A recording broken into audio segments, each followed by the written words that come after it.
Olá a todos, este é mais um vídeo das dicas de livros, né? Dessa seção que a gente criou aqui, que a gente colocou o nome logo no início de Sextou com Livro, né? Hoje eu vou comentar assim rapidamente com vocês e tentar motivá-los, a quem ainda não leu, que leia os dois últimos livros da trilogia que eu chamo de Yuval Harari, né? O primeiro livro, Sapiens, né? Eu comentei em dois vídeos, na verdade, atrás aí, um sobre tecnologia e outro sobre livros mesmo, né? E fiquei de complementar justamente numa sexta-feira com os outros dois livros dele, que é o Homo Deus e o 21 lições para o século XXI, que eu vou fazer nessa oportunidade. Ele faz uma ligação entre um livro e outro, né? No final do Homo Sapiens, né? Ele faz um link para o Homo Deus. Então no Homo Deus ele coloca algumas questões que são bastante polêmicas, né? A gente pode até polemizar com o grande Harari, né? Porque essa é a ideia, né, do livro, né? É se pensar, provocar o pensamento e as questões.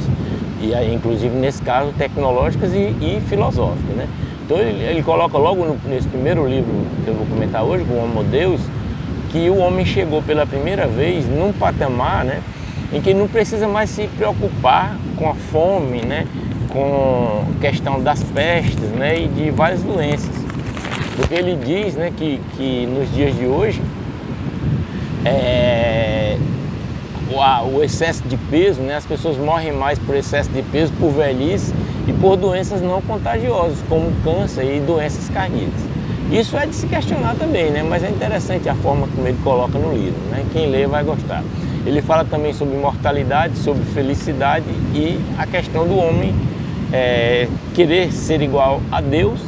E ele fala uma parte interessante lá, que é uma questão do desacoplamento, né, que tem a ver com a singularidade que eu comentei e expliquei num dos vídeos desse canal. O que é que vem a ser esse desacoplamento, né? Ele diz assim, ó, as máquinas estarão em condição de nos superar. Não há razão para supor que algoritmos orgânicos, né, como nós, seres humanos, possam fazer coisas que algoritmos não orgânicos não possam fazer e fazer melhor. Então veja que questionamento interessante. E assim, ao final do livro, ele coloca também uma questão bem interessante, que ele diz assim, que o homem, nós não estamos mais na era da antropocêntrica, no mundo antropocêntrico, nós já estamos numa era do mundo datacêntrico, ou seja, o centro de tudo seriam os dados, né?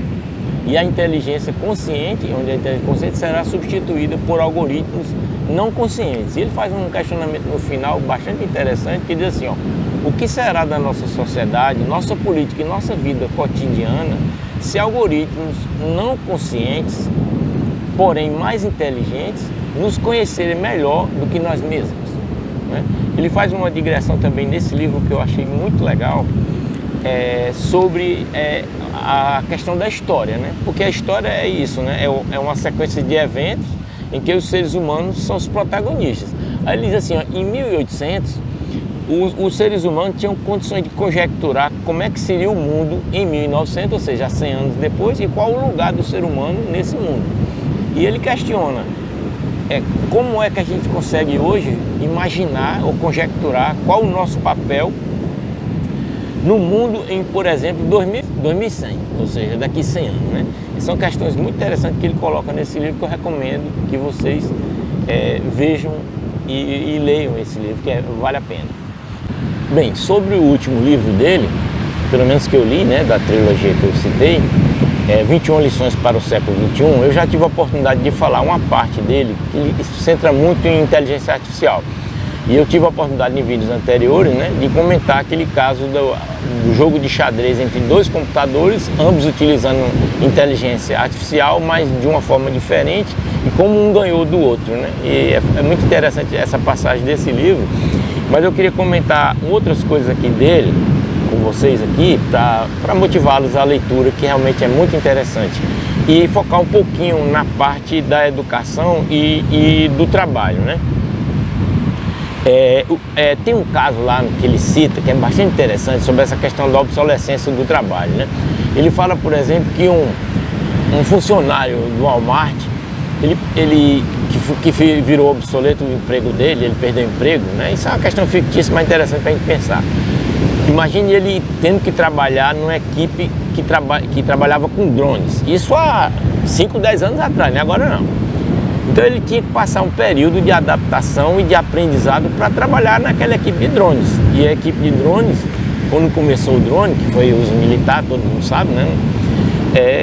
O pessoal tinha uma equipe para trabalhar com aquele drone, para atingir aquele objetivo, aquele alvo, de mais ou menos umas 30 pessoas, né? Hoje não tem nem 6 operadores de drone para fazer aquilo tudo que 30 faziam, né? Então o que o Harari coloca é isso, quer dizer, esse operador do Walmart, que perdeu o emprego por obsolescência do seu trabalho, teria que ter um tempo para se adaptar a trabalhar, por exemplo, com drones, mas logo na frente, alguns anos, poucos anos, ele já teria que se adaptar novamente, porque ele tinha perdido o emprego, ia ter outro emprego. Então ele fala dessa fluidez, né, e dessa dinâmica de mudança de emprego que até psicologicamente o ser humano não está preparado. Por exemplo, a cada 2 anos você tem que estudar e se preparar e enfrentar um emprego completamente diferente daquilo que você tinha, né, algum tempo atrás. Então a questão da educação é fundamental nesse processo. Como fica a educação nisso, né? Hoje nós não temos mais problema, né, com a obtenção do dado, da informação. O problema hoje é como analisá-lo. Eu vou ler um pedacinho só desse livro para encerrar este vídeo e mostrar para vocês como é interessante, atual e vale a pena a gente refletir, ler e refletir sobre o que o Harari coloca nesse 21 lições para o século 21. Ele diz assim, ó, num capítulo que dedica também a parte de educação: podemos estar investindo muito esforço para ensinar as crianças como programar em C++, ou como falar chinês, para descobrir que em 2050 a inteligência artificial pode programar software muito melhor do que os humanos, e que o novo aplicativo de tradução do Google o habilita a conduzir uma conversa no mandarim, cantonês ou hakka quase impecáveis. Então, o que deveríamos estar ensinando? Essa é a questão. Muitos especialistas em pedagogia alegam que as escolas deveriam passar a ensinar os 4 Cs. Quais seriam os 4 Cs? Pensamento crítico, comunicação, colaboração e criatividade. Num sentido mais amplo, as escolas deveriam minimizar habilidades técnicas e enfatizar habilidades para propósitos genéricos na vida. Que mudança, não é? O mais importante de tudo será a habilidade para lidar com mudanças, aprender novas e preservar seu equilíbrio mental em situações que não são familiares. Isso já é a realidade nossa, né? Para poder acompanhar o mundo em 2050, você vai precisar não só inventar novas ideias e produtos, acima de tudo, vai precisar reinventar a você mesmo várias e várias vezes. Isso é aquilo que eu coloquei agora, né? Pois à medida que o ritmo das mudanças aumenta, é provável que não apenas a economia, mas o próprio sentido de ser humano mude.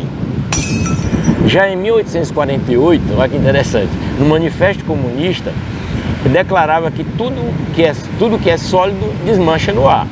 No entanto, Marx e Engels estavam pensando principalmente nas estruturas sociais e econômicas.